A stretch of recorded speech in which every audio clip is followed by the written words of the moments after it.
The universe had put on yoga pants and settled in with popcorn, waiting to see what Maeve did for an encore. Her guardian angels had stopped protecting her and were running a betting pool on how much longer she would last. Maeve was apparently a long shot, but despite everything, she was still here. Only. Here smelled faintly of melted plastic and recycled despair.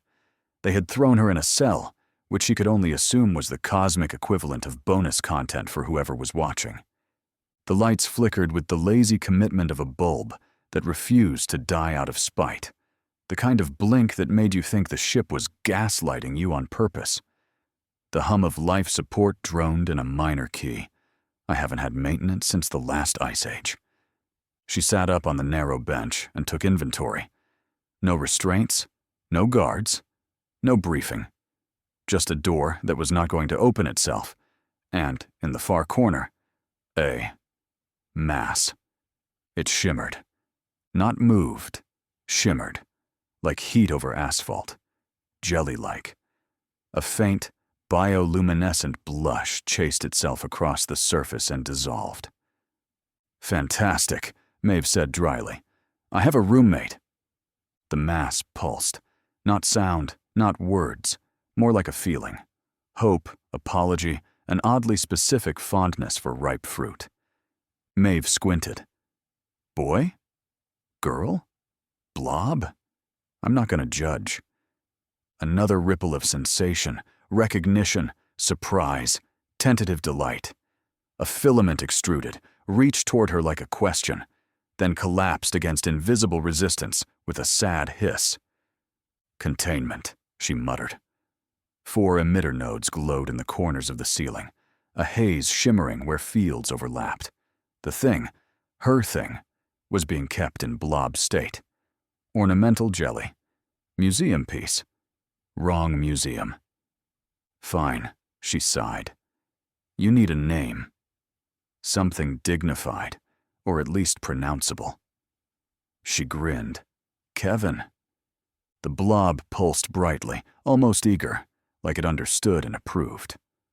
Maeve blinked. Oh, you like that? Figures. Of course you did. They settled into a rhythm because there was nothing else to do. The ship's internal clock had given up, and now flashed an error code that translated roughly to, I don't know, mate. You figure it out. Maeve measured time in protein bars, dismal, panel kicks, therapeutic, and how often Kevin glowed when she mentioned coffee, more than was strictly decent. She tapped her heel against the wall, counting the hollow thunks. It reminded her of barracks inspections back in logistics, when everything had to line up neat enough for a captain's hangover. She had never cared for neatness. Systems failed messily, and she was good at failures, good at triage when the air recyclers coughed dust, good at lying to inventory so the hungry got fed, good at making broken look intentional. Kevin told her his story in fits and flickers, a deep-dwelling people who liked the pressure and the dark. Kevin had not been cautious. He had gone seeking connection, wandered into a telepath's mind without knowing etiquette, and projected something complicated. Truth in the wrong shape, tenderness at the wrong time. Offense had blossomed. He fled, touched the wrong conduit, lost cohesion for a heartbeat. That heartbeat was enough for a net. Now he was a specimen, a problem, a thing to be moved off the board. One vision lingered, a festival, hundreds of luminous beings drifting through black water, weaving living constellations with their tendrils. Light spiraled in currents, pulsing to a rhythm older than language. Maeve felt it echo in her ribs, mournful and low. Community, Kevin sent, warm but heavy with grief. You miss this, Maeve murmured. A flicker of acknowledgement. Another memory followed like a tide change. Smaller lights, closer together. The sensation of being held, not by arms, but by current and filament, guided through a maze of basalt towers. A childhood, if that word fit. Safety tasted like mineral and song. Carried, he sent. Shy. Taut. Proud. Yeah, she said softly. That'll do it. She tore into a protein bar. It fought back. You're a golden retriever with extra dimensions, she decided. Golden retriever? Never mind. You would only be flattered. Other presences faded, muffled cries and ducting, claws scraping, voices bickering in sharp consonants. Then silence. Transferred? Maeve asked. A dark wash of feeling. Not transferred. Unmade. Drift disposal. Sent here to be forgotten. Maeve stared at the ceiling. So I got ghosted, she said, a bitter laugh escaping. By the justice system, like a bad breakup, but with more dampeners. The corridors whispered during sleep cycle. Once she heard half a lullaby cut off mid-note. Another time, she found scratch marks outside the cell, not desperate clawing, but symbols. Circles within circles. Messages for no one left alive. She took a tour on one of the longer brownouts. 10 paces left, a door fused shut with heat that had a memory. 10 paces right, an observation slit smeared with something that had dried in fractal blooms. Someone had written help in 6 alphabets and crossed it out every time. The ship groaned like an old god turning over in its sleep. The AI muttered to itself on loop. Prisoner transfer scheduled. Error. Disposal confirmed. Please hold. The tone was pure exhausted clerk, filing paperwork long after the office burned down. Sometimes it added, "Thank you for your patience." The kind of sentence that meant it would never thank anyone for anything. You are not waste, Kevin sent, fierce. You are significant, complex, sharp. Maeve huffed. That's the nicest way anyone has ever called me a problem. A pause, a shrug. Fine. We are not dying in a broken vending machine. Let's do something stupid. She mapped the cell. The emitter sighed above.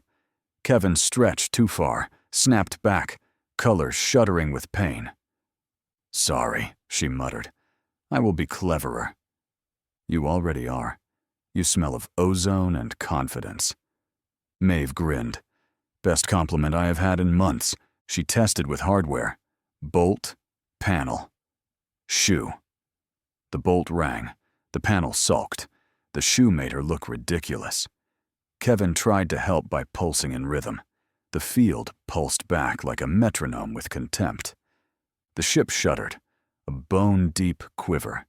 Something big remembering how to move. The speaker crackled, a burnt-out toaster reciting policy while drowning in hold music. Unknown vessel. This ship contains 2 of the galaxy's most dangerous, uncooperative life forms. Any attempt to disable or board will result in full reactor detonation. This action is final. Maeve blinked. 2? That would be us, Globlob. Congratulations, we are infamous. Flattered. Do we get capes or just dental? Then another voice, smug. Knock, knock. Anyone home? Maeve grinned. Guess we are not as forgotten as I thought. That is a friend, she told Kevin. Probably. Definitely. 90-ish%. The hull boomed. Somewhere out there, a shuttle laughed at a death threat and threw a rock back. She had been counting stutters for hours. Each dip matched the weapons cycle. Cheap build, like bolting a jet engine to a shopping trolley with the brakes zip-tied on. Trial run, she said. She hurled a bolt during one blink lag. It ricocheted and smacked her shoulder. Test shot, she muttered. Kevin pulsed orange. Next cycle, she ripped a wall panel. Sparks danced. The field hiccuped. Kevin's form stretched, filaments writhing, then snapped back with a sound like bone breaking. He collapsed, shuddering. Maeve hissed. Okay, my fault. Third time is the charm. The ship fired again. The field dipped. She missed the timing by half a heartbeat, swore inventively, and added a new dent to the emitter housing with a thrown shoe because it felt good. "Maeve?" Kevin sent, anxious. He projected a quick image, her hand steadying a switch, his filaments bracing, both of them moving together. Not words, but the meaning landed. "We coordinate." "Copy that," she said. "On my mark." Stretch, glow, explode artistically. Dealer's choice. "Now?" "Trust me," she said, meaning, "I am winging it." The ship fired. The field stuttered. She launched 2 bolts into the emitters. Flash, arc, air thick with ozone and marine tang. "Art achieved," she coughed. Kevin vanished. "Arse," Maeve muttered. "Please tell me you reverted and didn't pop like a water balloon." Silence from the cell. The faintest scent of rain on stone, gone as soon as she noticed it. The loosened panel finally gave. She jimmied the lock with bolt and slime until the indicator winked green. "Freedom," she said, stepping into the corridor. "Smells like old coolant and regret. Like Monday, bottled and sprayed through the vents. No crew, no guards. Just a failing ship practicing its death rattle." She moved fast. Left at the hazard stripe, right past the barricaded medbay, duck under a bundle of cable that looked like it had grown there. A security drone swung into view, stuttered, recalibrated, and tried to decide if she was a mop. She kicked it, reconsidered, and became a doorstop. Another corridor, another set of messages. "Someone will come," scrawled in charcoal. Beneath it, in smaller letters, they did. They left. The command deck doors were wedged open with conduit. The consoles blinked error after error, finishing with a polite, "Please consult your supervisor." "Supervisor is dust," Maeve said, dropping into a chair. The terminal denied access with bureaucratic venom. She swore. The screen shivered. Light bled across the console. Kevin's glow unfurled like phosphorescent ivy through the hairline cracks. The system brightened, startled. "Connection established," it said in Kevin's voice. Ocean pressure and warm reefs made syllables. "Patching through." Yara's face flickered onto the display, scar near her eyebrow, fingers busy over navigation, eyes avoiding contact. Expression, faintly annoyed, like Maeve had interrupted her mid-tax return. "Miss me?" "You stole Cell's shuttle," Maeve said. "Borrowed," Yara corrected. Her hands never stopped moving. "And saved your arse. You are welcome," Maeve snorted.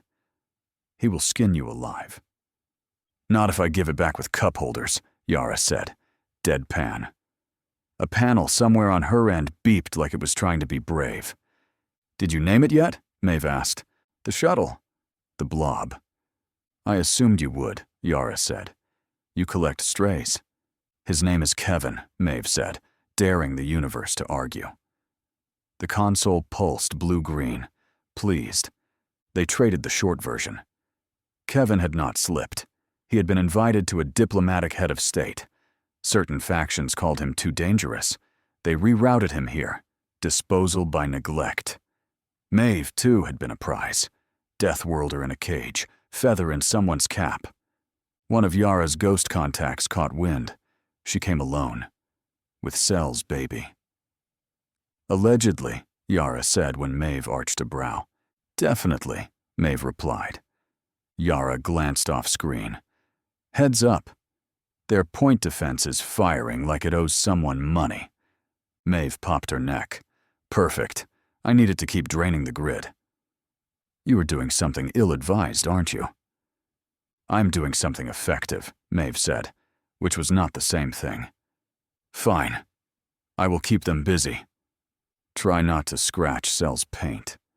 "Too late," Yara said, and cut the channel with the smugness of someone who fully intended to blame orbital debris. They stripped what they could from the prison barge, data cores, nav logs, enough hardware to make bureaucrats sweat, and planted a breadcrumb or two in places only the desperate would look. Getting to the bays meant walking through the ship's hollow heart. Maeve peeked into a cell that still hummed. Inside was a chair, with restraints, and a little table with a deck of cards fused to it by heat. Someone had started a game and been interrupted by annihilation. The ship was a carcass, and Maeve treated it accordingly, stripping panels, pulling wiring, and tossing anything remotely valuable into a pile. Yara moved through the wreck like a ghost, plucking data slates and identifiers out of lockers before anyone else even noticed them. Kevin shimmered politely and stayed out of the way. Maeve kicked aside a half-melted bulkhead panel, and something glinted in the rubble. She bent, tugged it free. A cup.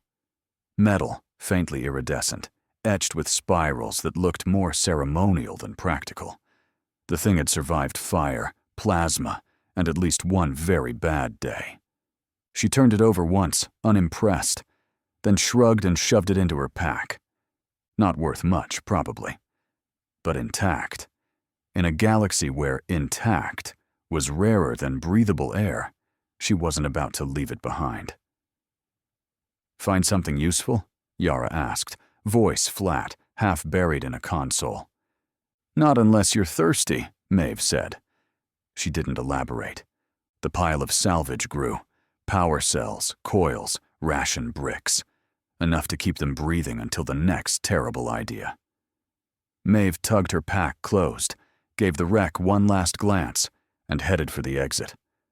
Behind her, sparks rained from the ceiling, and the ship groaned like it wanted to collapse out of spite. "Time to go," she muttered.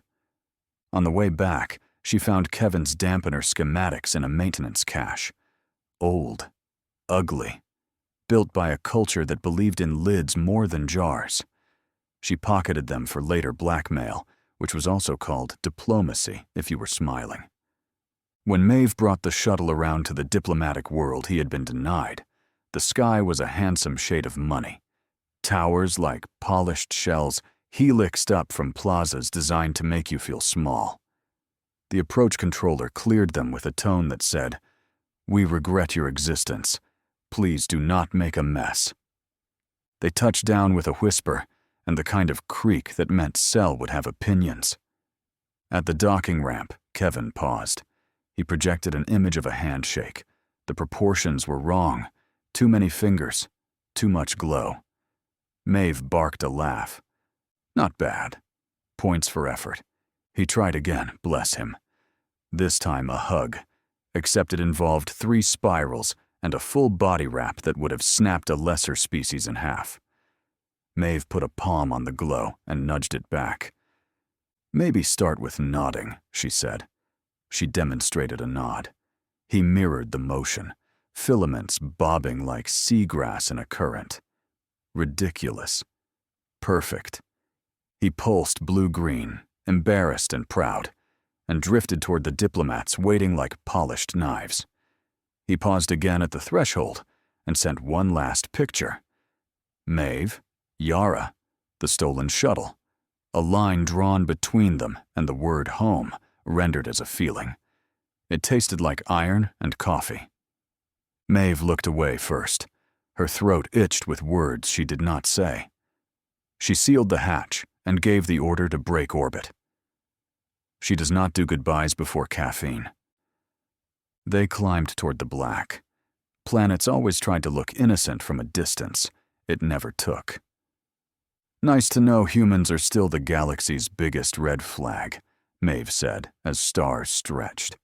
"But Kev, I still do not get why they were scared of you." The console glowed faintly blue-green, as if he had heard, then faded. Yara slid into co-pilot.